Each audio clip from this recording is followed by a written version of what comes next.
The question, why are young men not getting married? The answer provided by Jean-Jacques Rousseau. This is a question every pastor has pondered.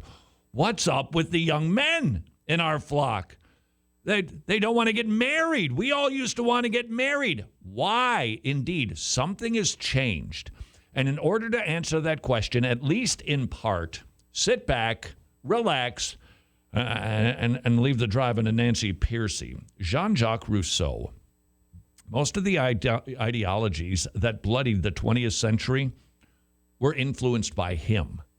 You hated World Wars I and II? You can thank, in part, Jean-Jacques Rousseau. His writings inspired Robespierre in the French Revolution, as well as Marx, Lenin, Mussolini, Hitler, and Mao. He's got quite a following of terrible human beings. Why?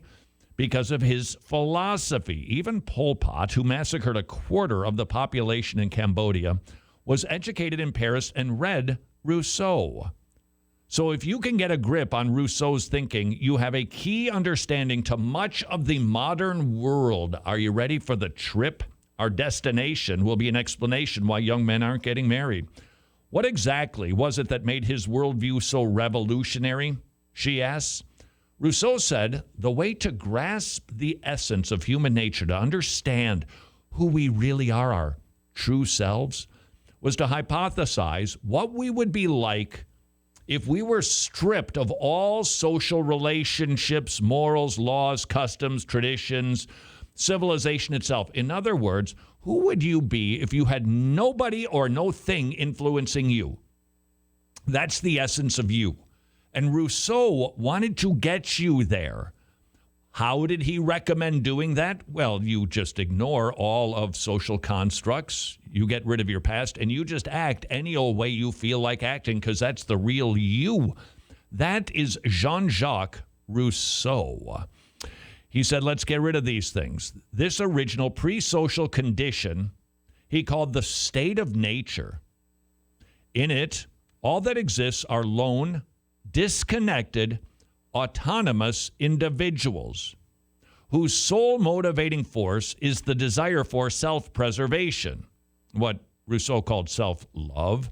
Social relationships are not ultimately real. Instead, they are secondary or derivative created by individual choice. Now, this does not get to our question at hand yet, but the focus on individualism does. Historically, in our world, we've lived communally and familially. Rousseau wanted to break down those constructs and those systems so that you could be the real you, so that you could be your liberated true self. And his philosophy has caught on, and you'll see how it led people like Hitler and Stalin and Mao and Pol Pot to do atrocious things, but you'll also see how it's affected young men today, even in the church. What did that mean for Rousseau's view of society? If our true nature is to be an autonomous individuals, then society is contrary to our nature, artificial, confining, oppressive. That's why his most influential work, The Social Contract. Ever heard that term before? It comes from Rousseau. Opens with this line. Man is born free, and everywhere he is in chains. He did not mean chains of political oppression, as we're inclined to think, but Rousseau, that the really oppressive relationships were personal ones like marriage, family, church, and the workplace. Bad, bad, bad, and bad. You are good. Rousseau proposed that individuals are the sole ultimate reality. He denounced civilization with its social conventions, got rid of it all, artificial and oppressive. And what would liberate us from this oppression? The state, the government. This was radical. The state would destroy all social ties, releasing the individual from royalty to anything except itself. Rousseau spelled out his vision with startling clarity. Quote, each citizen would then be completely independent of all of his fellow men and absolutely dependent on the state. No wonder his philosophies were rather popular with statists like Mao and Pol Pot and Stalin. It is because they imbibed Rousseau, but they are not the only ones. The kids these days are too. We continue with our trip. Rousseau went further than Hobbes or Locke. In his state of nature, the individual is stripped not only of social ties, but of human nature itself.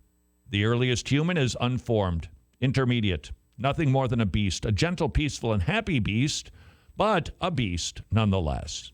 Thus, Rousseau's definition of human nature is paradoxically not to have a nature at all and to be free to create oneself. Humans have the distinctive ability to develop and transform themselves. The reason social relationships are oppressive is that they interpret with the individual's freedom to create himself. This drum is getting banged over and over again. Be yourself. Be yourself. You've got to be free to be yourself. Who's going to do that for you? The state is going to do that. With this concept, writes Piercy, of human nature, revolution in the modern sense becomes possible.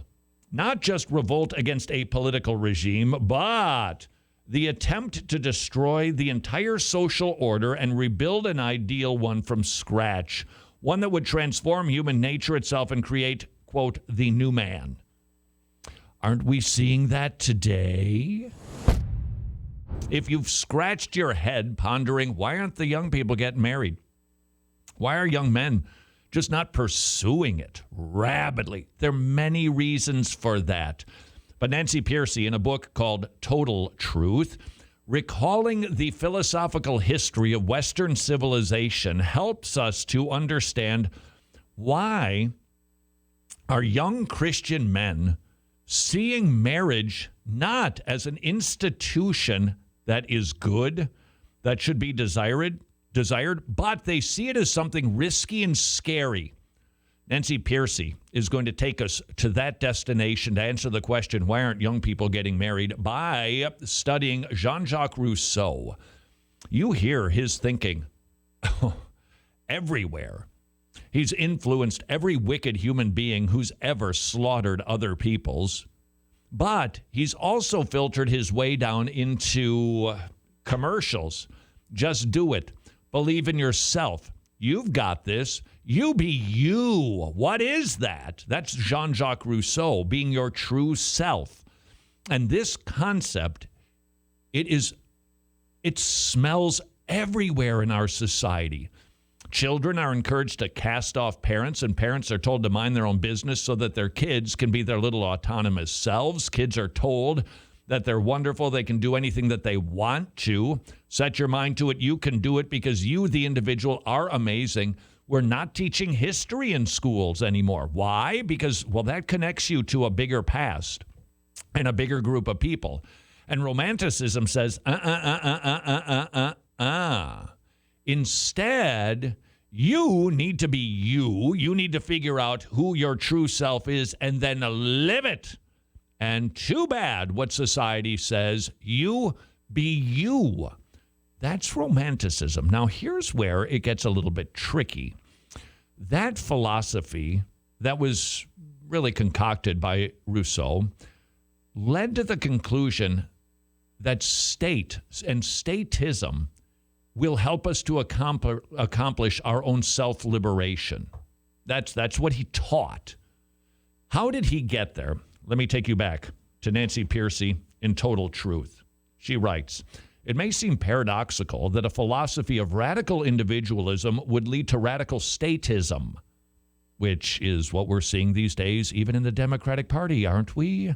More government, more government. The government's your friend. The government's going to keep you safe. The government protects you. The government's going to help with your transportation. The government is going to help to make sure the planet doesn't fall in on itself and you can live. That's what we're seeing. Radical statism. But a woman named Hannah Arendt, points out in The Origins of Totalitarianism, disconnected, isolated individuals are actually the most vulnerable to totalitarian control because they have no competing identity or loyalties. Oh, that's how it happens. Strip somebody of family. Be the self. just your share, just your first name. You have no history. You have no tradition. You'd learn nothing in school about the American, learn nothing about the Founding Fathers, nothing about the Pilgrims. It's just you. You're the Marlboro man riding alone on the range. You are really vulnerable. That happens to have some application for your membership in a local church, by the way. Back to Nancy Pearcey. That's why one of the best ways to protect individual rights is by protecting the rights of groups, such as families, churches, schools, businesses, and voluntary associations. Track with her. Strong, independent social groupings actually help to limit the state because each claims a sphere of responsibility and jurisdiction, thus preventing the state from controlling every aspect of life. That's why it's good that we all have freedom of religion and freedom of speech as a society, because it helps the individual. If we're all just individuals, then somebody is going to step in and fill the void, hence statism. Unfortunately, most Americans' political thought, both liberal and conservative, continues to rest on the atomistic view that society is made up of autonomous individuals. This is the difference between how you see yourself. Am I an individual or am I a part of something else? Obviously, for the Christian, it would be more than just I'm a part of America or my neighborhood. I'm a part of Christ. And yet, how many Christians feel like they are a lone ranger? Back to Pearcey. The assumption of autonomous individualism is a central factor in the breakdown of American society today. Take public policy. Please.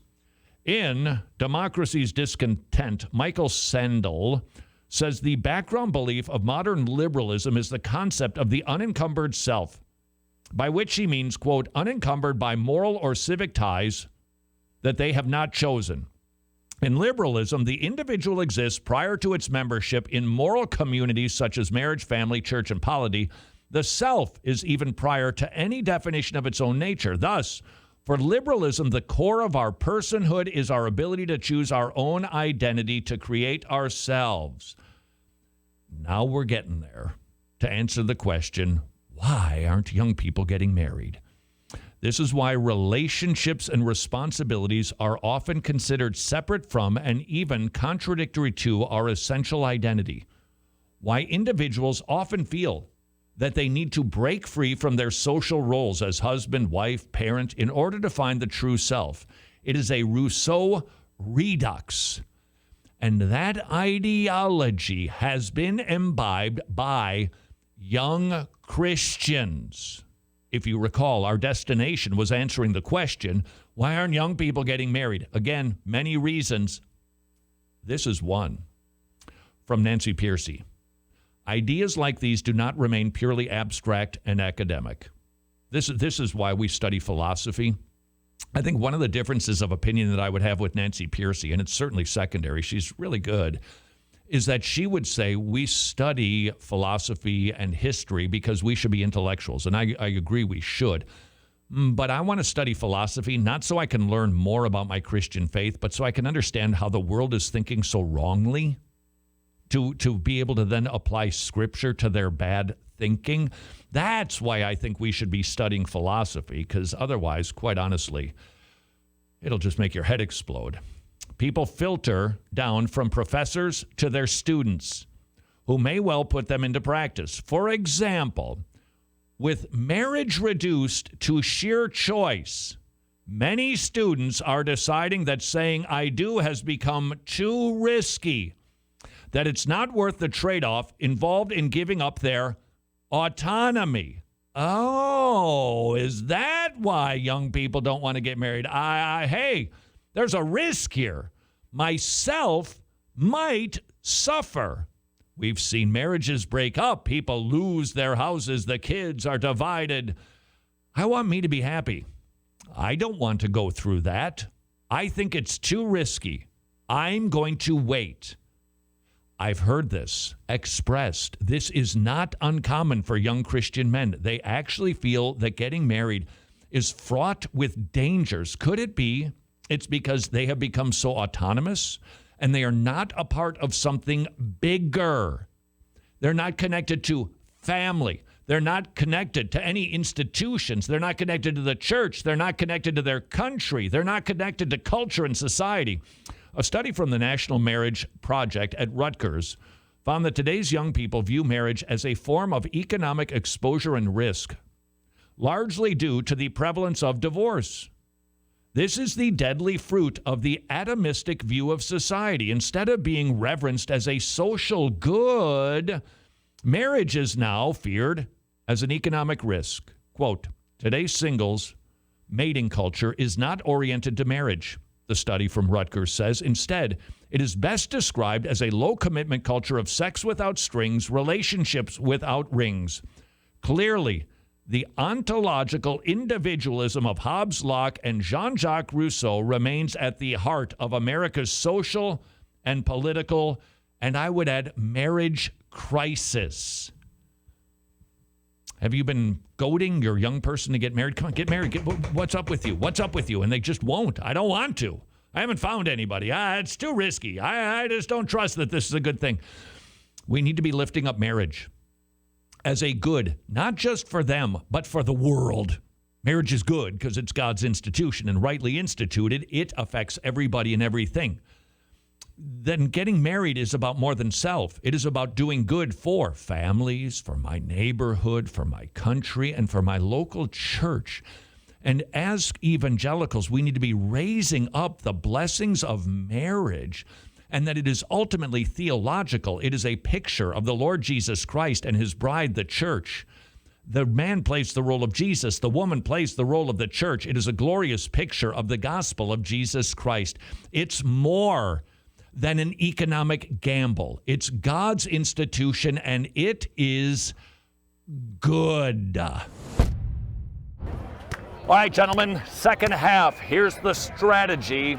Psalms. Imprecatory Psalms. Now take a knee.